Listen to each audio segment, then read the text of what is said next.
Quizás como nunca antes, ser sacerdote por estos días requiere convicción, vocación y una buena cuota de valor en momentos complejos para la Iglesia Católica y desde varios puntos de vista, tanto por asuntos de imagen pública y credibilidad como por los temas de discusión política que están en el tapete. Pero la Iglesia Católica atraviesa también por su propia época de cambios, algunos más visibles que otros, y desde el interior surgen vocaciones, gente joven que está dispuesta a ser protagonista de la historia que el catolicismo espera seguir construyendo. Hoy en Nuevas Voces conversamos con uno de ellos, el sacerdote sodalite Sebastián Correa. Soy sacerdote del Sodalicio de Vida Cristiana, a la vez soy capellán de la Universidad Gabriela Mistral y también vivo en una parroquia en Maipú, donde tengo distintos tipos de trabajos pastorales. ¿Qué hace un sacerdote trabajando en una universidad? Es una pregunta que puede ser muy amplia, pero la pregunta es ¿por qué yo como sacerdote estoy trabajando acá? ¿Qué es lo que me motiva? Yo sueño con un Chile mejor, sueño con una sociedad mejor, sueño con una sociedad más justa, más fraterna, más reconciliada, y en la universidad es un espacio de libertad para discutir, para pensar y para atreverse a ver a la sociedad y el mundo de una manera distinta. Ir a distintos lugares de nuestra sociedad, tal vez esas situaciones más difíciles, para que los alumnos de verdad conozcan el Chile real, el Chile que sufre, el Chile que tiene problemas y el Chile que hay que mejorar para que de verdad todos podamos ser mucho más hermanos. Bueno, ya está con nosotros en el estudio de Nuevas Voces el sacerdote sodalicio Sebastián Correa, o sodalite como corresponde, ¿no? Más correcto. Claro. Sebastián, gracias por acompañarnos. Gracias a ti. Bienvenido. Sebastián, antes de hablar de la orden, que es relativamente joven, tiene cerca de 40 años, ¿no? Así es. Me gustaría que conversáramos sobre tu experiencia y tu llegada al sacerdocio primero. ¿Cómo surge tu vocación? Que yo lo planteaba ahí en la introducción, por estos días puede ser un camino mucho menos frecuente que hace 20, 30 o 40 años, que era un poco más habitual que algún joven se atreviera a entrar precisamente al mundo religioso. La historia es larga, pero a ver, yo desde chico, por mis papás, por mi familia, siempre tuve una conciencia social muy grande. Digamos, no me era indiferente lo que pasaba en Chile, lo que pasaba a nivel del sufrimiento. Era muy de meterme cuando había emergencias sociales, las catástrofes naturales, de estar ahí, de irme a trabajo en terreno, etcétera. ¿En qué colegio estudiabas? En el Apoquindo, Colegio Apoquindo. Y a la vez yo tuve un momento súper importante en mi vida que yo entré a estudiar arquitectura a la Chile, lo cual para mí fue un cambio de ambiente, de perspectiva muy grande. Pero a la vez que yo entré a estudiar a la Chile, que yo desde chico, de que tengo uso de razón, yo quería estudiar arquitectura, yo en un momento empecé a experimentar como un vacío así existencial muy grande. O sea, ¿eso en paralelo al ingreso a la universidad? En la universidad. Okay. O sea, estudiando en la universidad me estaba yendo súper bien, estaba en la universidad que quería, la carrera que quería, tenía polola hace muchos años, tenía mis amigos, una familia súper bonita, etcétera. Pero me sentía infeliz, infeliz, y en un momento yo llegué a la conclusión de que solo iba a ser feliz entregándome totalmente a algo. Y cuando digo totalmente era todo, o sea, la experiencia de poder decir ya, voy a dejar todo lo que tengo y me voy a entregar a eso. Y hasta ese momento, porque hasta antes de entrar a arquitectura, ¿tú te habías planteado el camino de la vocación sacerdotal? No, estás loco. Yo me decía, si que alguien como yo se mete a la iglesia se derrumba. O sea, no. ¿Pero tu familia era muy religiosa? Mi familia siempre ha sido católica, pero en la familia no teníamos a alguien con vocación o algún referente. Porque generalmente esas cosas gatillan en... Sí. Yo pienso, en mi caso yo no, de la verdad nunca lo vi como una opción, para nada. Ni era tema en mi familia tampoco. ¿Y cómo entonces es que tú encontraste ese camino en ese punto en que te estabas cuestionando cosas tan profundas? Mira, uno como que busca a veces afuera la explicación, pero para mí la explicación más convincente es que Dios me buscó, me tocó el corazón y me llamó. Yo sé que para muchas personas esto tal vez no le puede dar mucho sentido, pero para mí tiene todo el sentido. Además, yo estando en esa situación, en un sentido en una universidad totalmente laica, en un ambiente totalmente laico, yo viví esta experiencia que era también muy unida a la conciencia social de la Chile. Y yo antes había conocido a algunos sodalites que me había hecho amigo, que me parecían personas súper humanas, encarnadas, entretenidas. Y en el fondo yo descubría como que Dios me decía, yo te quiero ahí.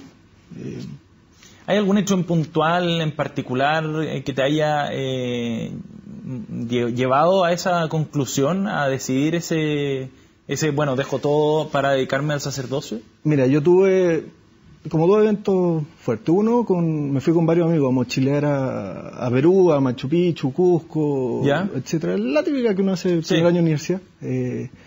Y estando en el Cusco, una vez estaba en una escalera muy alta con un amigo específico y llegó un curao. Típicos curados que se te acercan y empiezan a dar la lata. Como que nos asustaba un poco, etcétera.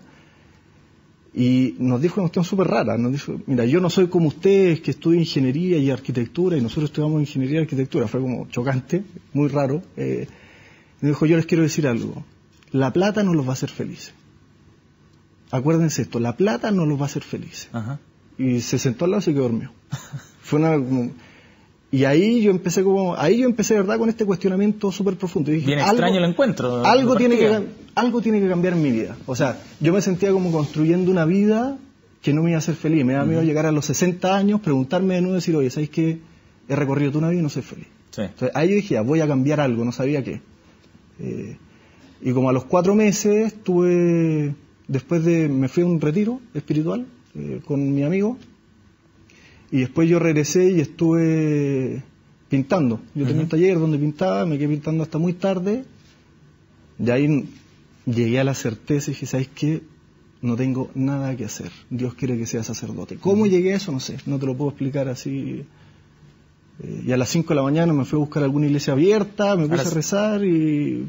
¿Y te convenciste de eso? Y sí, dije, pero este es un cambio súper grande, porque hay veces, he conocido otras historias, por ejemplo, que hay como un cierto continuo de mucho trabajo pastoral en el colegio, por ejemplo, y que ya en el colegio tienen ciertas nociones estos jóvenes de que quieren seguir un camino del sacerdocio, pero en tu caso, tú te fuiste de partida a un mundo muy distinto, el de la Universidad de Chile, Facultad de Arquitectura, me decías que tenías polola, ¿no?, en esa época. 4 años. Polola, carrete, etcétera, y luego... Tenías que renunciar a todo eso para llegar al sacerdocio. Fue un cambio enorme y un sacrificio grande también. O sea, mira, hay una cuestión que veo como... Yo la mayoría de los casos que conozco es un poco como lo describes tú. O sea, un proceso lento que se va dando paso a paso. Lo mío llegó un zapatazo. Llegó un zapatazo y cuando yo descubrí esto, yo no quería esto. O sea, no es que, mira, en el fondo esto es lo que yo quiero para mi vida. Yo estaba en lucha con Dios, porque yo le decía, Señor, yo no quiero seguir esto, yo quiero seguir una tensión ahí. Claro, con el carrete, con mi vida, siendo un joven normal, no sé. Pues, común y corriente, sí. Pero en el fondo hubo como unos momentos de lucidez que dije, mira, yo confiaba en que el camino que me estaba mostrando Dios era lo que de verdad me iba a hacer feliz. Y me atreví a apostarlo todo, sabiendo que me podía equivocar, evidentemente, pero dije, mira... Sí, claro. Y que la renuncia era grande, además. Si es que no lo he puesto... me voy a arrepentir toda mi vida no haberlo apostado. Y si me equivoco, me equivoqué. Sí. Y al parecer no me equivoqué. Hasta ahora no. Acá ¿no? estoy. Ahí estamos. Sebastián, hay otro tema que a mí también me llamó la atención cuando leía tu biografía, y es el movimiento o la congregación a la que pertenece. Tú eres un sacerdote sodalite, y es una congregación, entre comillas voy a decirlo, tiene 40 años, pero relativamente joven en comparación a otras que tienen siglos. ¿Por qué decidiste entrar a esta congregación en particular? ¿Qué te llamó la atención de este movimiento? Mira, nuevamente, yo no creo haberla escogido. O sea, yo no es que... Yo era amigo de muchos curas, distintas congregaciones y todo, no es que yo las puse todas como en el escritorio y dije, ya, decidamos cuál es la mejor o cuál es para mí. Sino yo me sentí como llamado acá. Ahora, cuando entré empecé a descubrir una serie de cosas que para mí hacían mucho sentido. Pero es una... comunidad joven que nace como después del Concilio Vaticano II, con esta fuerza renovadora de la Iglesia. Fundada en Perú, en Lima, ¿no? Así es. Yo decía en Lima, era como raro, ¿no? O sea, pero, mira, primero, es una congregación donde la mayoría son laicos consagrados, no somos sacerdotes, los sacerdotes somos muy pocos. Y a mí eso de que una como comunidad apostara por los laicos, que el laico tenía que ser fuerza renovadora de la Iglesia, donde el laico tenía un camino particular de entrega, etcétera, de transformación social, me encantaba. ¿Qué rol o qué ¿Qué características tiene un laico consagrado? ¿Son personas que están casadas, por ejemplo, No. y tienen familia? Mira, nosotros en la comunidad habemos sacerdotes y laicos consagrados. El laico consagrado también vive la obediencia, también vive el celibato, pero no celebra ningún sacramento. Perfecto. Está dedicado al apostolado, a trabajo con jóvenes, con adultos, profesores, arquitectos, pero todo relativo al apostolado. Ajá. Eso es un distintivo nuestro, digamos. Pero dentro de la comunidad somos iguales. Perfecto. Y viven juntos en comunidades, ¿no? Vivimos juntos en comunidades, como te decía, somos iguales. Uh-huh. Y hay algo que hoy día es como difícil de entender, pero nuestras autoridades siempre son laicos. Eso es algo como que en la iglesia... Los líderes dentro de la congregación. Los líderes. Ajá. Mis superiores son laicos, son todos laicos. Entonces, incluso en como sociedad donde se ha endiosado a los curas, a mí eso me parecía súper como revelador. Yo decía, mira, que un laico pueda tener un puesto de autoridad, de tomar las decisiones, etcétera, y el sacerdote dedicado a servir. ¿Y eso no pasa en otra congregación, por ejemplo? Que yo sepa, no. Hasta ahora yo no he conocido ninguna que sea así. ¿Y qué rol están jugando los sodalicios acá en Chile, Sebastián? Uno tiende a asociar ciertos vínculos o ciertas misiones o tareas a determinadas congregaciones. En el caso de los sodalicios, ¿está eso claro o lo tienen ustedes así como una misión en particular? ¿O cuál es el rol que espontáneamente pueden estar jugando por estos días los sodalicios? Mira, considerando además, la llegada hace poco, digamos, de nuevo, en varias décadas de los sodalicios a Chile. Mira, cada comunidad tiene un carisma, tiene como su ángulo para aportar a la sociedad. Eso es una buena desde ese ángulo, cada comunidad dice, yo puedo aportar acá en esto, y eso se contrasta con la realidad, o sea, qué es lo que la iglesia, el lugar necesita de uno. Acá los distintos arzobispos, desde que llegamos, nos han pedido que estemos en distintos lugares de la ciudad, como que yo creo que habla mucho también de lo que somos nosotros. Nosotros trabajamos desde Maipú, donde vivo yo, ¿sí? Que hay trabajo con jóvenes, con adultos, trabajo en las poblaciones, en las villas, etcétera, y también estar en universidades, que ahí a mí también me toca trabajar en la Universidad Gabriela Mistral, donde soy capellán y profesor, y también estar trabajando, en colegios, también en Barnechea, en otros sectores socioeconómicos. O sea, un poco nosotros queremos estar siempre en los distintos estratos, ¿no? Porque creemos que todos necesitan ser evangelizados. Más transversalmente. Y cada uno tiene que aportar desde su lugar a ese, digamos, país, a esa sociedad más justa, más fraterna. Pero nosotros, específicamente hoy día, donde estamos abocados, el trabajo en Maipú y... en la universidad tenemos un colegio y también trabajamos apostólicamente en Barnechea, en Las Condes, etcétera. ¿Es posible hacer una definición así como de situarlos en un mapa, digamos, de las congregaciones, con qué otras se sienten más cercanos? No me gusta. ¿No? ¿Sabes por qué? No? Porque esa es como una visión política de la iglesia, que yo no me siento muy cómodo. Sí, uno tiene esa configuración en los partidos políticos, de izquierda a derecha. Claro, de izquierda a derecha va como un lineamiento. Mira, hay cosas... Esto quizás no es lineal, pero sí hay más cercanía, ¿o no? Mira, yo lo que te puedo decir, yo tengo que estar dispuesto a irme a la población más pobre, vivir ahí, trabajar ahí y dar mi vida ahí, o una universidad, o estar con un empresario. Tengo que estar dispuesto a todo. De ahí tú sacas tu conclusión. Estamos de nuevo conversando con el sacerdote sodalito Sebastián Correa. Vamos a una pausa, volvemos de inmediato, no se vayan.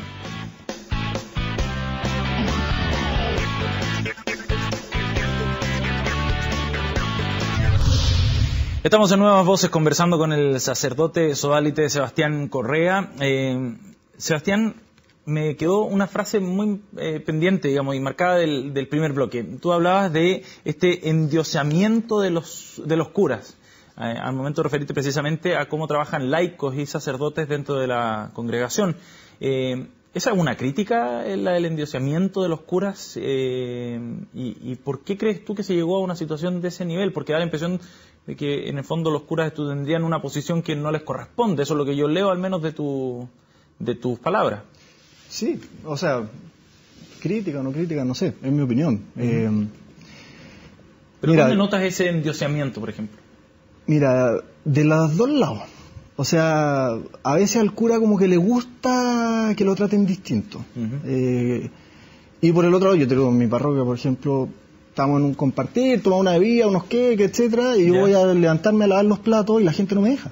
Pero padre, usted no sé qué cuestión. Eso a mí me incomoda mucho, porque primero, yo entiendo mi sacerdocio desde el servicio, como un servidor.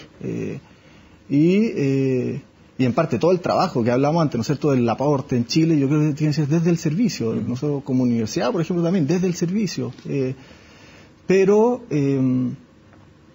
hoy día como que socialmente al cura se le había puesto sobre un estandarte que no es propio. Tiene un servicio propio que solo él puede dar, sí, es verdad. Entonces puede ser por un tema histórico, ¿no? Como que es el sacerdote en el pueblo rural es como la autoridad también, una persona muy respetada.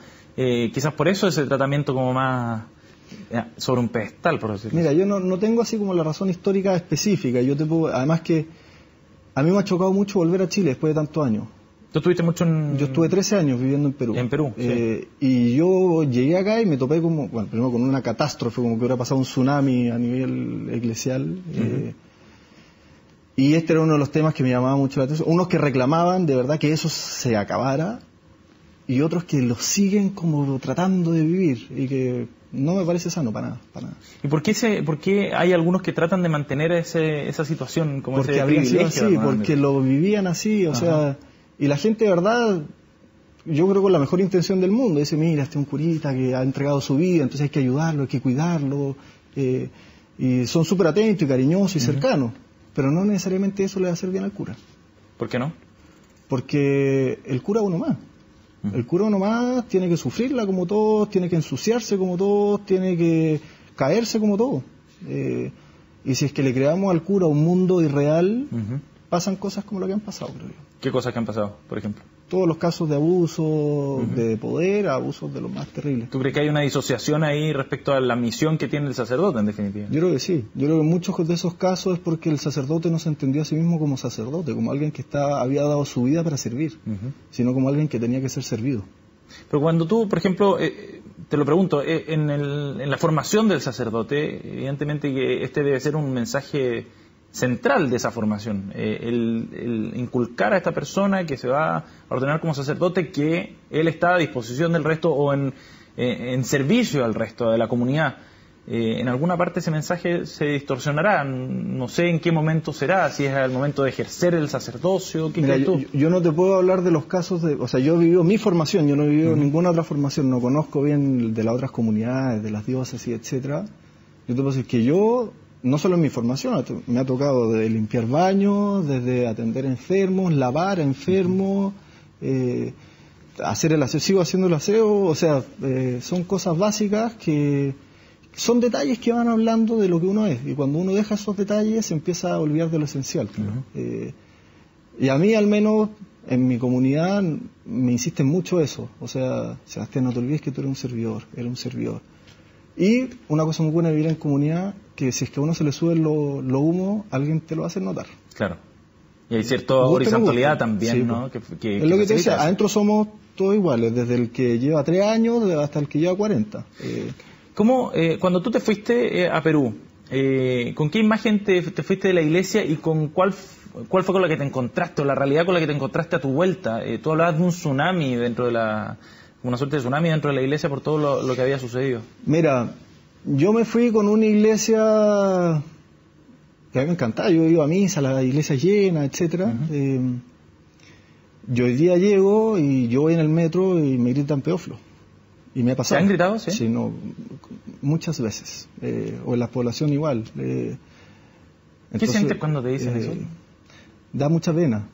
Da mucha pena porque digo, esas personas están haciendo eso, más allá que sea justo o no justo, porque alguien sí hizo eso. Y por lo mismo yo me he visto así. Y me gusta identificarme como sacerdote porque digo, si ves a un sacerdote yendo a la feria, yendo a atender a un enfermo, yendo a lo que sea, o sea, una persona normal va a ayudar, digamos, a encontrar una nueva figura. No creo que hay que esconderse, pero hay que poner el pecho ante esas situaciones, y no con rabia ni con... Asumiendo errores de otros, en definitiva. Sí, pero es lo que toca. Porque esos errores fueron reales. Fueron reales y hay que asumirlos. Y con mucha reverencia, con mucho cuidado con las personas que lo han sufrido. Y si es que a otros nos toca pagar por esos errores, bueno, yo creo que Cristo pagó los errores de otros. Entonces nos ayudará a ser mejores. Ahora también hay personas que son responsables de esos delitos, de abusos en distintos niveles, y hay otros también que permitieron que eso sucediera o que en el mejor de los casos lo encubrieron una vez cometido. Eso habla también de una estructura de la Iglesia que puede estar de alguna manera resquebrajada también. ¿Cómo te imaginas tú la Iglesia del futuro, digamos, o la Iglesia renovada que debería asumir esta historia reciente y empezar una nueva etapa? A mí me encanta lo que está haciendo el Papa Francisco. Yo tengo mucha esperanza en lo que está haciendo. Yo creo que ya lo que él está haciendo se había empezado antes, no creo que sea todo novedad del Papa Francisco, no, hay trabajos muy serios que se han venido haciendo antes y que la Iglesia está aprendiendo. Son situaciones nuevas, la Iglesia ha cometido muchos errores, sí, yo creo que hay que decirlo con claridad, sí, hemos cometido muchos errores, y ahora se está aprendiendo a vivir asumiendo esos errores y, digamos, poniendo los medios para que no se vuelvan a cometer. El proceso es duro, el proceso tiene errores, pero yo creo que vamos en buen camino. Y la Iglesia chilena ha aprendido mucho. ¿Sí? Sí. Pero siguen las mismas personas ahí que fueron parte de esos errores también, en términos de autoridad, por ejemplo. O sea, por ejemplo, haber pensado hace 20 años que la Iglesia iba a sacar un tremendo documento de prevención de abusos sexuales, de todos los protocolos que hay que hacer, que son durísimos. No hay ninguna institución en Chile que tenga algo así de duro. Antes era impensable. Y eso lo han hecho las autoridades actuales, digamos. Entonces, ahora yo no puedo tener una opinión sobre las críticas que se hacen a ellos porque, en parte, yo no viví en Chile toda esa etapa. Pero yo, que vengo de afuera, veo a la gente trabajando y asumiendo problemas. Pero estamos en el proceso. Sí. No creo que una cuestión que ya se terminó, ya se solucionó, no. Estamos en el proceso. ¿Cómo se recupera la credibilidad de la Iglesia después de todo esto? Trabajando, sirviendo. Haciéndose pequeño, arrodillándose, sacándose la mugre. Mira, un poco tú decías en la introducción, sacerdotes jóvenes como un nuevo rostro de la Iglesia. Para mí ese no es el nuevo rostro de la Iglesia. Yo veo personas que, por ejemplo, en la universidad, en la Gabriela Mistral donde estoy trabajando, hay un grupo de jóvenes que van toda la semana a ayudar a los vagabundos, pero no necesariamente a darle un pedazo de pan, sino a conversar con ellos, a ayudarlos a recobrar su dignidad, a que se entiendan de nuevo como personas, como seres humanos. Yo ahí veo un signo de esperanza. Yo cuando veo un papá de familia que sale a las 5 de la mañana a trabajar, que llega a las 8 de la noche a su casa, está un ratito con su hijo, va a la parroquia a dar catequesis, a enseñar a otros papás, y que su hijo reciba la catequesis, y llegan a las 10 de la noche, y de ahí sigue, y una vida súper sacrificada, eso me da esperanza. Los curas tenemos que también ser parte de esa nueva esperanza, sí, pero sobre todo la gente, los laicos. Ahí yo creo que está el fermento, la esperanza de la Iglesia. Y es lo que están haciendo en la Universidad Gabriela Mistral, de alguna manera, también cuando los sodalicios llegan como congregación a hacerse cargo de la universidad. Ese es el plan. O sea, el plan es justamente de verdad hacer un aporte a la sociedad desde una perspectiva humana, ¿no? En estas como, por ejemplo, la universidad es como una máquina de producir plata, donde los alumnos son un número. Sí. A mí me encanta el planteamiento que está teniendo la Gabriela Mistral ahora, donde el alumno es una persona, una educación humana, un trato humano, donde se puede dialogar, donde se puede conversar, donde hay tiempo para sentarse a la mesa, hablar. Esto es parte de un proceso que va a durar muchos años, en que se logre ya tener una cuestión muy consolidada, pero yo veo mucha esperanza incluso para la educación, no solo para la Iglesia, en esto, como un tipo de educación en Chile distinto, no mercantilista. Usted hace clase de ética, de hecho. Me toca ver temas de responsabilidad social, ética, liderazgo. Es una buena responsabilidad esa, considerando lo que ha pasado últimamente, ¿no? Sí. Cuando es precisamente la ética la que ha fallado en muchos casos de abusos de empresa, de problemas, digamos, de libre competencia, etcétera. Y lo que se está cuestionando muchas veces también, y es una discusión que se da en otras universidades, es eso. Mira, yo creo que es un tema crucial hoy día y que al menos nosotros como una universidad no podemos no meternos a fondo. Y mucho del Chile del futuro va a depender de eso. Sebastián, le agradecemos muchísimo que haya venido a CNN Chile, a Nuevas Voces, para conocer una de las nuevas voces dentro de la Iglesia también. Pues muchas gracias por haber venido. Muchas gracias a ti, Sebastián. Y a ustedes también les agradecemos por habernos acompañado en esta edición. Siga con la sintonía de CNN Chile. Nosotros nos reencontramos la próxima semana. Chao.